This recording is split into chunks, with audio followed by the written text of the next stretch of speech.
So we're just gonna slap hands. Okay.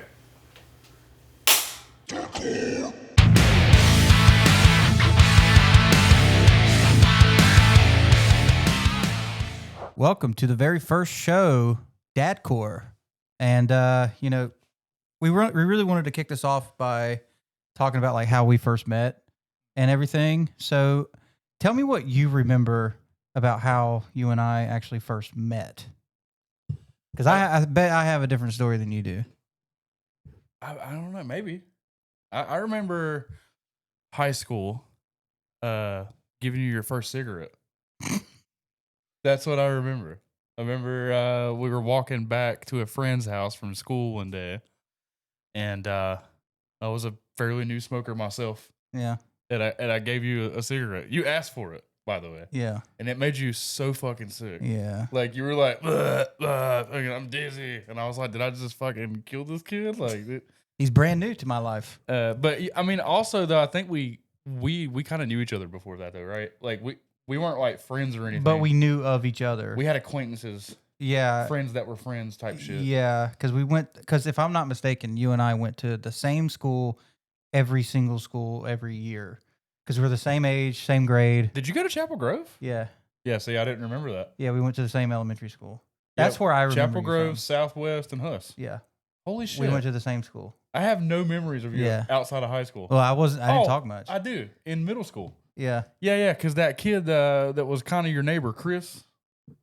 Yeah. Redheaded dude? Yeah. I met you through him, kind of. I think that's where that's where I remember. Is Yeah. how we first met from that. And I remember you being 100% bully.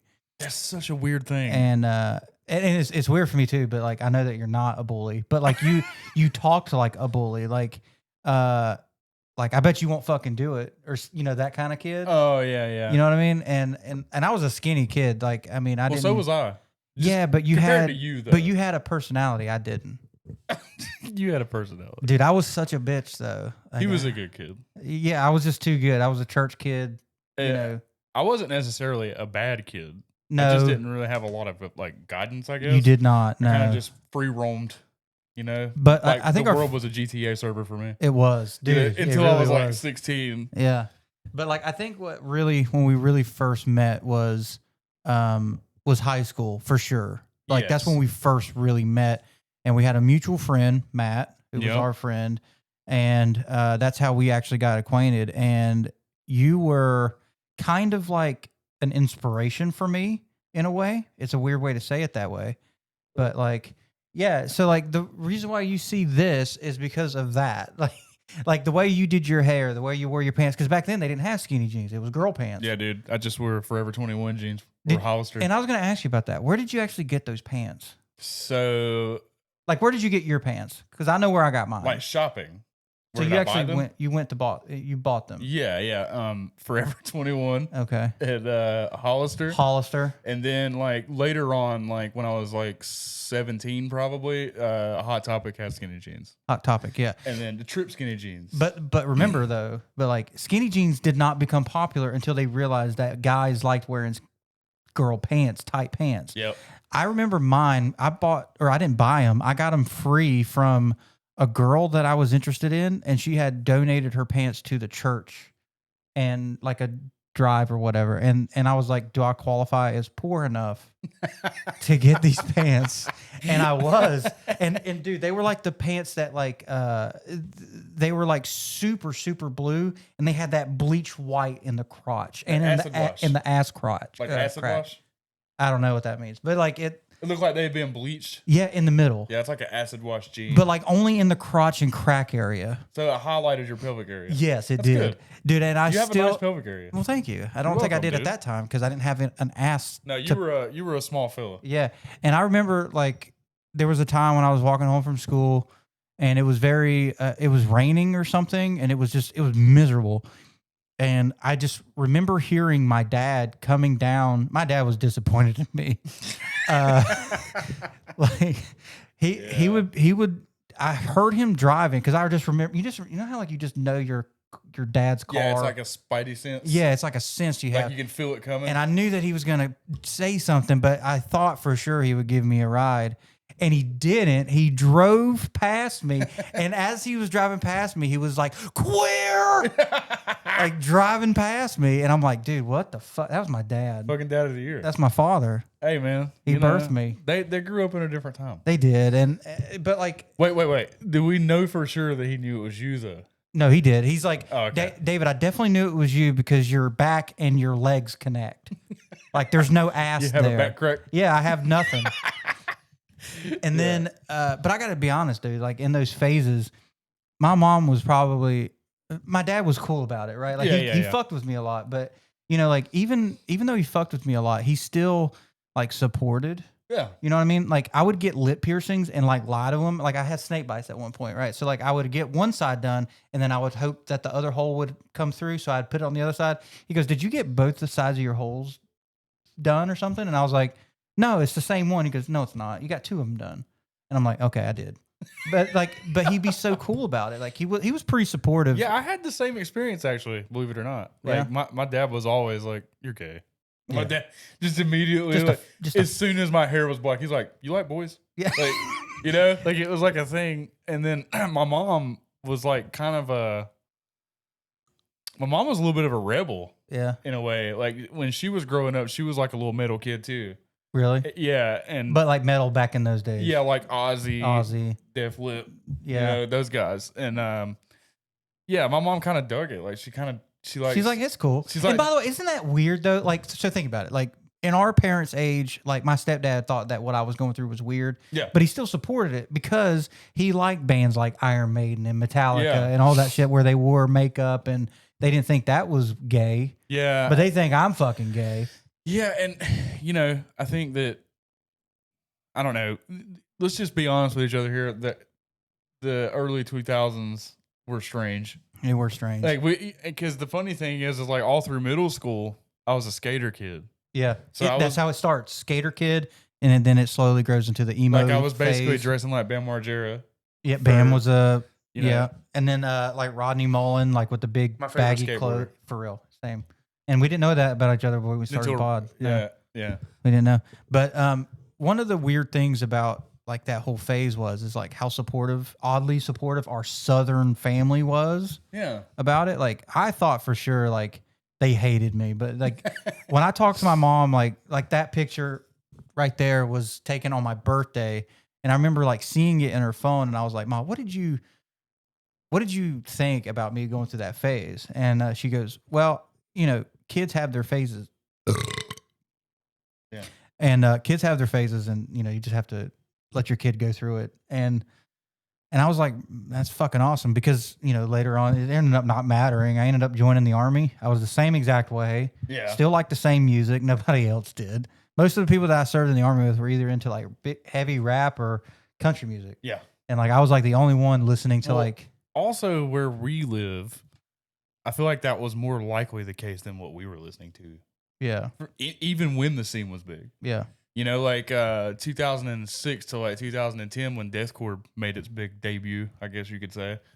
Like the big guys like, you know, Suicide Silence, you know, Whitechapel. Yeah, stuff like that. You know, there was obviously a good sized group of people in the South that were doing that, but like every guy that you could walk past in Walmart probably knew a Travis Tritt song or two.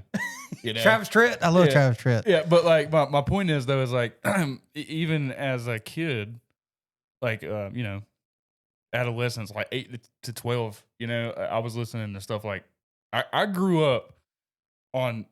I hate people that say this, but I do listen to a little bit of everything. Yeah, I do, and I always have. And but the thing is though, is like for some reason I feel like heavy music just scratches an itch for me. It is like a weird thing. It's kind of, in a way, I guess I would say it's comparable to like having an energy shot.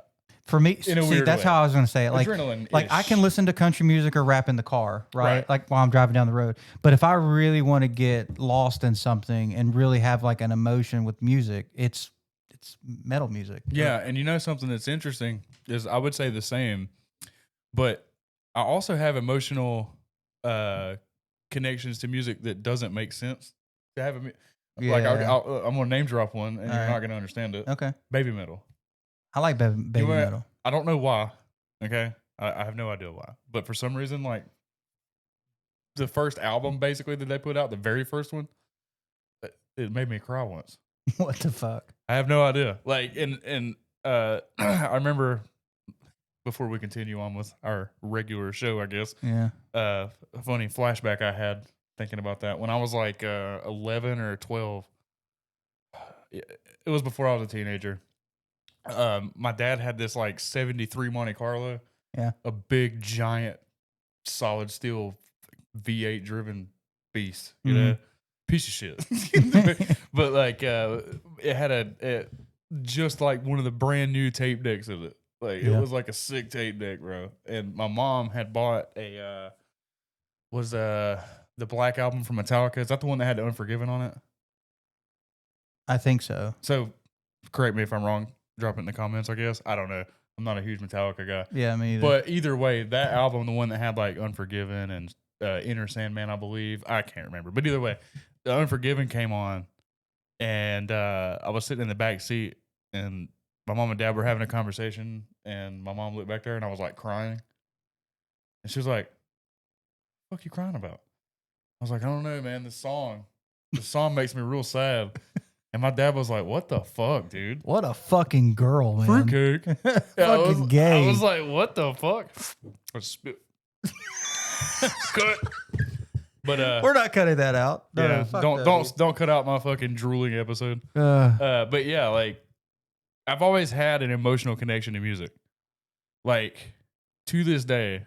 Now, obviously, I'm a truck driver, so I have plenty of free time on my hands. Mm-hmm. But I listen to a minimum of 2 hours of music every single day without fail. So you except for the weekends. So you think that the Unforgiven song was like your trigger moment to jump in? I don't think it was. I think the trigger moment for me was probably when I was about 7.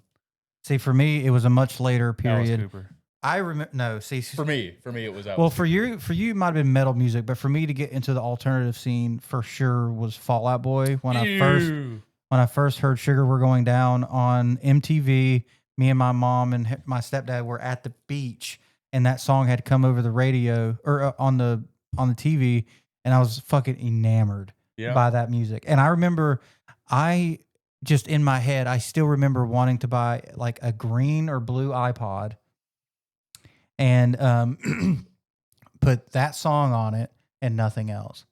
I listened to that song, a couple of Under Oath songs that just randomly that I found. So you want to know something kind of interesting, actually? Yeah. So I dressed the part of a guy that would listen to Fall Out Boy. You did? Did not listen to Fall Out Boy. No. I didn't listen to Fall Out Boy, Under Oath, from first to last, nothing like that.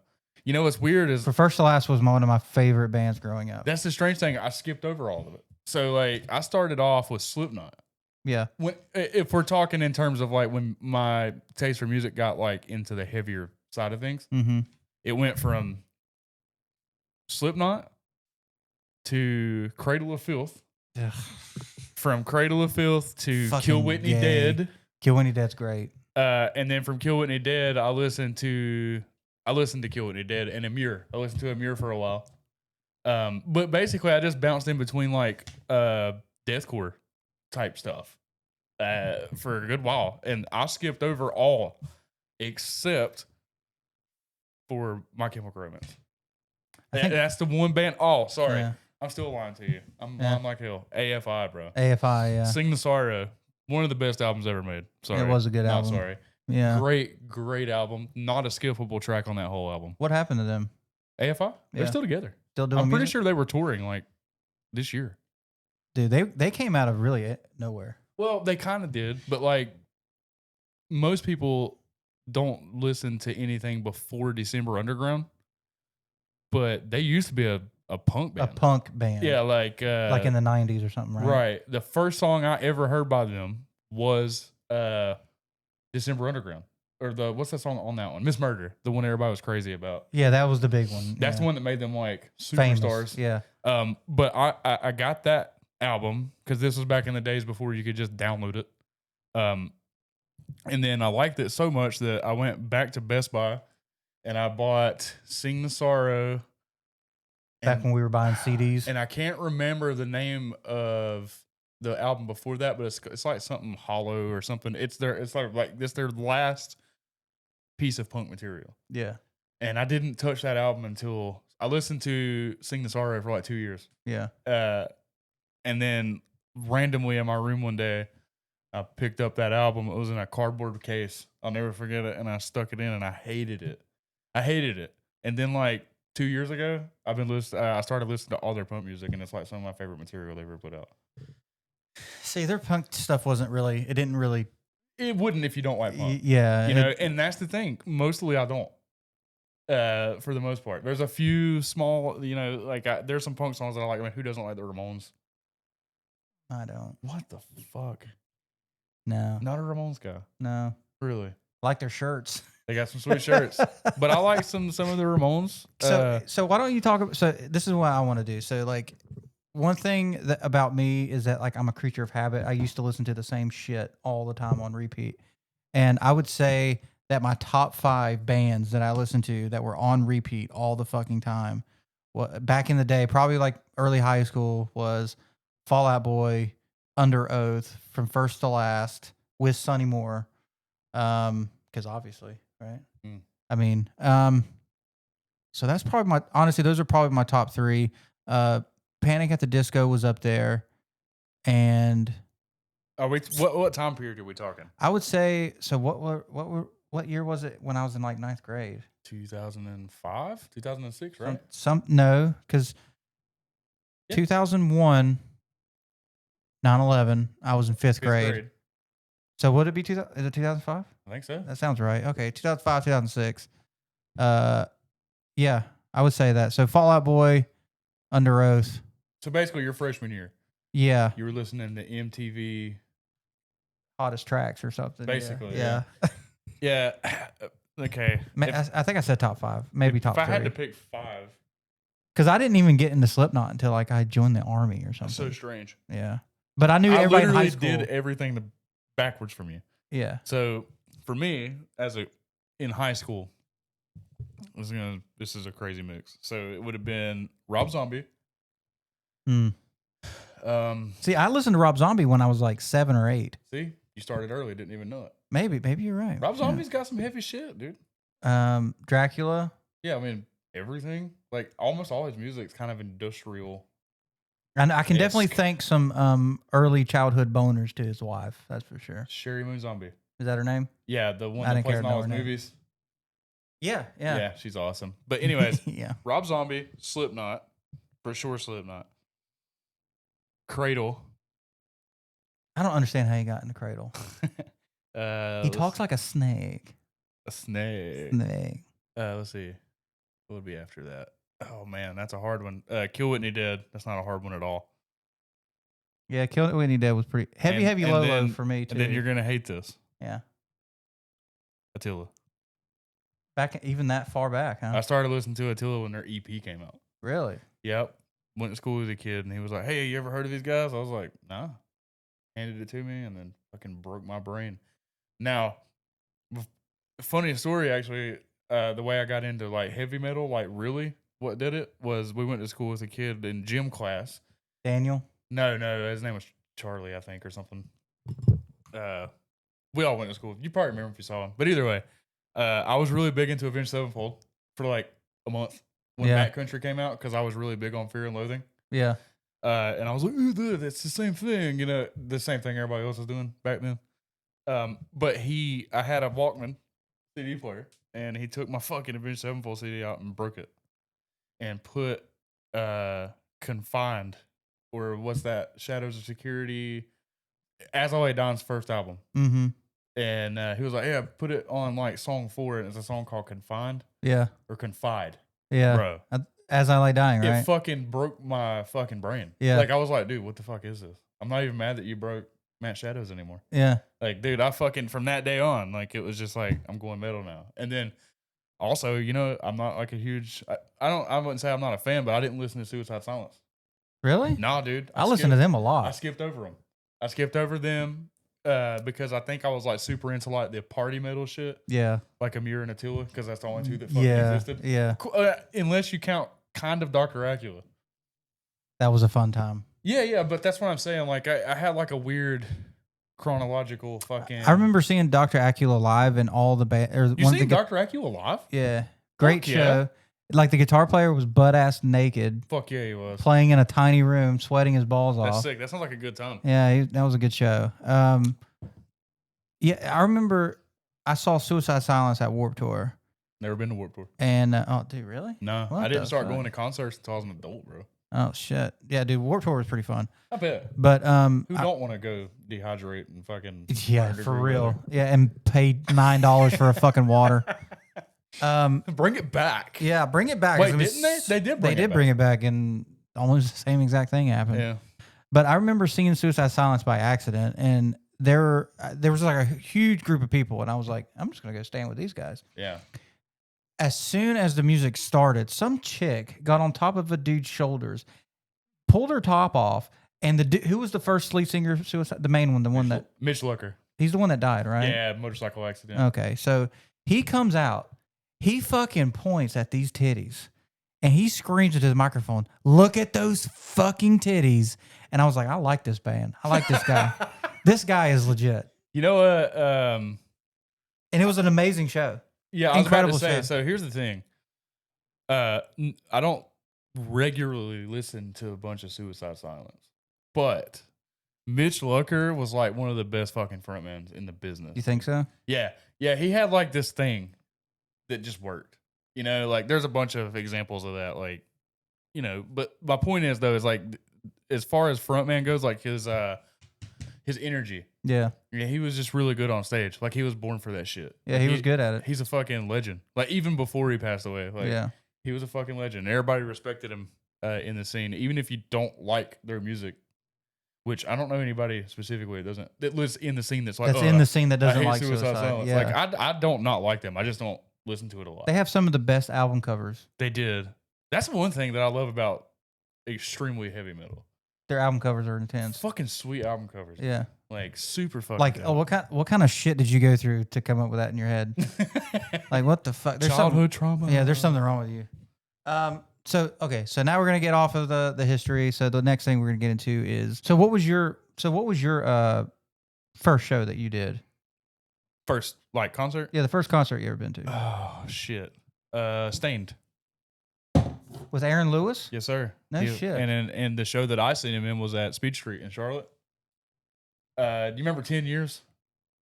That band 10 Years that was popular for like a week? No, I don't remember them at all. They're a fucking great band.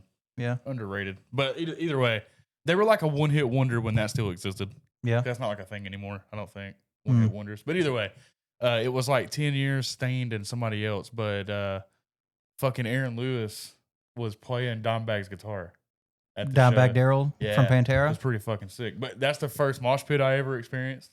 Yeah, it was fucking pretty sweet. And then fucking after that, I went to the DAV hall a lot. Yeah. Because I was in like a little band for a while. I was a vocalist. And I was around the local bands a lot. And I did that. But like as far as big shows, I didn't go to the next big one until I was probably, 20. Yeah. Like I didn't really do it like that. I was I know my first intro. I had too much social anxiety. Yeah, clearly. I remember the first heavy show I went to was Heavy Lolo. That was the first one. That was funny a weird. That you say that's heavy. Well, it was heavy to me. I'm making a joke. But like I was listening to like I remember specifically what happened is that I was wearing a My Chemical Romance shirt or something at somebody's house, and this dude was just a fucking asshole. Yeah. I remember who he is. I'm not gonna say his name. But I went to he was my best friend at the time, and he had a brother. And this guy fucked with me all the time because of what I listened to. Fall Out Boy, My Chemical Romance, Panic at the Disco, whatever. He's like, "You're a fucking fag," or whatever, right? And I was like, "Okay, whatever you say." And he's like, "If you want to be a real man, you'll listen to like Heavy Lolo or something." And I was like, "You listen to fucking Creed." Arms wide open. You gotta listen to fucking Creed. And so I was like, okay, whatever. So and I ended up going to a show that was going to be at Tremont, and I took my girlfriend at the time, and a couple of her friends, and we go. Number one, dude, they put on a great show. Yeah, it was. I can't remember the other bands that they were with, but that was the first time I listened to like anything that wasn't like Fall Out Boy, Panic at the Disco type Right. music. And I think that was like the first bug that I got. Because all that Suicide Silence stuff, that happened after all that. Yeah, I think, like, for me, I liked, did you listen to Icy Stars? Yeah. So I went and seen Icy Stars, Attila, and I believe Motionless in White was there. I never got into them. Motionless in White? Yeah. I didn't really either. They had the Creatures album fucking... Is Motionless in White the one that looks like the lead singer that has like makeup and stuff? Well, that's like half of them. But yeah. Oh, they all do that? Yeah, he's the guy that dated that chick from like Miami Inc. I don't know. Who that Megan is. Massacre. He dated Megan Massacre. No, I don't know. Who that Or is. whatever. Yeah, his name's Chris Motionless. That's his actual name? I mean, no. Oh. That's not his God-given last name. I don't even know his fucking No wonder last you're name. fucking weird. But either way, talented fucking group of guys. Really? But yeah. yeah, they're fucking great. But I don't listen to them a lot, except for Creatures. Creatures fucking is dope. Yeah. Creatures is a fucking wonderful album. And it's the only album they ever made that sounded like it. Like it had its own vibe to it. And then after that, they kind of started doing the, I don't want to call it anything other than like, what is it, Octane Core? Yeah, something like that. Like they kind of started doing that thing. That like Atreyu? Atreyu, I Prevailed, all those guys. Haste Today? Yeah, they kind of Bring Me the Horizon. No. Yeah, they did. Bring Me the Horizon's Octane Core now. No, they're Or not. like, it's dad metal at the very least. What are you talking about, dude? They're still fucking killing it. I don't have a problem with Bring Me the Horizon. Yeah, I'm just you do. saying, okay. You I have do. a personal thing about it, and I don't understand why. It's because It's fucking Pray for stupid. Plagues gave me a boner. Yeah, dude, it was an amazing album, but you They're can't Dadcore? expect them to do that forever. Why? I don't know. There are bands that have. He said that I think I've heard him say Ozzy. I think that was Ozzy. a rumor. Talking about where his voice box blew out or something. No, I thought he was saying that it caused too much strain on his voice to do I mean, that. maybe he was just screaming wrong. I think you're right. I am right. I think that's what he was doing. Yeah, he was screaming wrong. But he said that, I think. I can't be quoted in saying that. Yeah, I'm pretty But sure I think that he I said, heard him say that. or at least it was like a, but either way, fucking Pray for Plagues was like, dude. Like But how can you not listen to like some of their new stuff? It's so fucking good. It's just not me, man. You don't like- you couldn't even tell me a new song. Kool-Aid. Okay, that's brand new. New song. Hold on. Hold on. I mean, okay, besides like the most recent album that's popular, like the Eternal. No, all right, whatever, dude. You're a piece of shit. It's a great band. I'm not saying they're not a good band. I just don't get into it now. You can't. No, There's nothing about them that hypes you up at all. Yeah, Kool-Aid was a cool song. Okay. That's the only reason I know it. Like, That's brand new. yeah, and I'm not saying that they're bad now. Okay. I'm saying that to me, the nostalgia part of it fucking kind of ruins the rest of it. So because they didn't make death metal music like Pray for Plagues anymore. No, it's because Pray for Plagues was like so good, fucking good. Yeah, it was just so good. Like for instance, Chelsea Grin, right?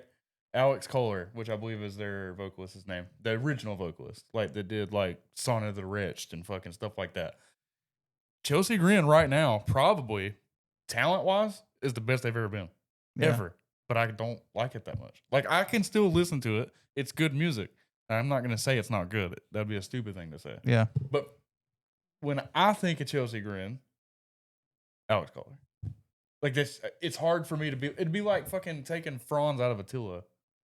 That's impossible. How would you do that? You But can't. apparently Chelsea Grin can though, because they're still fucking killing it. Yeah. Like they put out a new song, I think, like 2 months ago. It fucking rips. It's good. It's just like, I don't know. Like you should have changed the name or something. You know, like next time just change your name. Like Or Chelsea something. Smiles. Chelsea, that was a great fucking Chelsea Smile. That was an album. That's Bring Me the Horizon. Oh shit. Yeah. Wait, No. That was a song on the album Suicide Season. Yeah. I remember By that the one. way, Suicide Season was fucking sick too. Now, was that a shot directed at Chelsea Grin? I don't know. Probably not. You don't think so? I doubt it. Maybe Ollie just liked a girl named It's a Chelsea metal in her diss smile. track. Yeah, is that a thing? No, so That is a thing. I know Amir did it. Amir, man.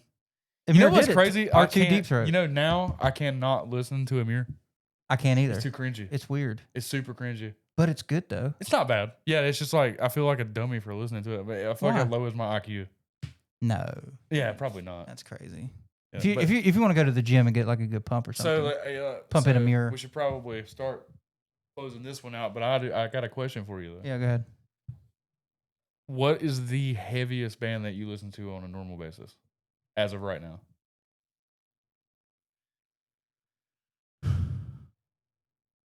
Oh fuck, dude! You put me on the spot. Dude, that's a hard question. Yeah. Like death metal wise? No. It just in general. Like, what is the heaviest band that you listen to on a regular basis as of like right now? Red Jumpsuits Apparatus.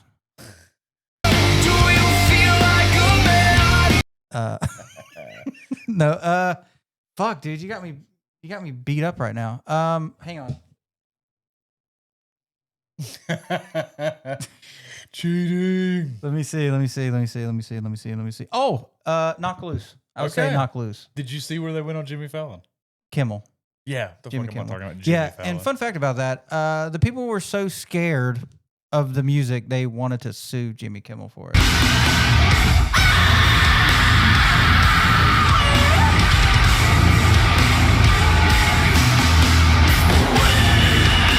Yeah. Which is weird. People were stressed. I find it cool that Jimmy Kimmel has invited bands like fucking Knock love Loose you, Jimmy Kimmel. and You're the fucking man. Asking Alexandria when they played Closer. Great fucking song. That's another band that I fell off of. Yeah. No, I didn't fall off of them. I did. After Reckless and Relentless, I kind of died off on it. Dude, you have a personal vendetta with Asking Alexandria ever since Dennis left. Look, Dennis Stoff, which, if you don't know, is the guy who did the vocals for the album The Black. Yeah. Is that the name of the album? I think it's called The Black, yeah. The album where Danny Worsnop left and did country his music. own thing, yeah. Beautiful songs, though. Dennis Stoff is fucking amazing, dude. Like, that guy is one of the best metalcore vocalists, dude. And so underrated. It seems like, yeah. Hey, by the way, if you've never heard his new band, Drag Me Out. It's a great album. Check them out. Specifically, the latest album that they put out, which I can't right off the top of my head recall. Yeah, you told me like randomly in passing, like you should listen to this album, and I listened to it. And I was like, holy fuck! I don't listen to this kind of music, but dude, it was good. It's really, really good. Drag Me Out. It's got Dennis Stoff in it. Check it out. I think the reason why the thing with Asking Alexandria didn't work was because of how good Danny was with that band. And what they there was a thing. Well, there was a. Again, it's like one of those things. If it works so fucking good, why do you mess with it? Yeah. You know? And then, like, obviously, I don't do it for a living, so it's like, you know, from a financial standpoint, bands have to soften up, right? Yeah. Like they do. Like, you can't be a fucking deathcore band forever unless you're Lorna Shore. Wow.